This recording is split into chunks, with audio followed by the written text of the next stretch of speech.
औरत का सर पर जूड़ा बांधना।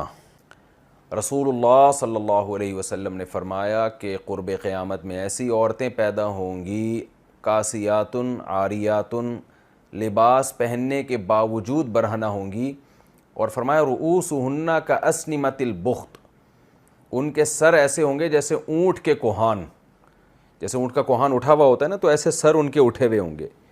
तो इससे साफ पता चलता है कि औरत के लिए सर के बाल ऊपर की तरफ उठा के रखना ये नाजायज़ और हराम है। तो जूड़ा बांधना है तो पीछे की तरफ बांधें, ऊपर की तरफ ना बांधें। चाहे महरम हो या ना हो, इससे कोई फ़र्क नहीं पड़ता। तो ऐसी औरतों के बारे में नबी ने फरमाया ये जन्नत की खुशबू भी नहीं पाएंगी, हालांकि जन्नत की खुशबू तो बहुत दूर से महसूस होगी। और ऐसी हालत में औरत के लिए नमाज भी जायज़ नहीं है, मकरूह तहरीमी है, क्योंकि नमाज के अंदर गुनाह का इर्तिकाब किया जा रहा है।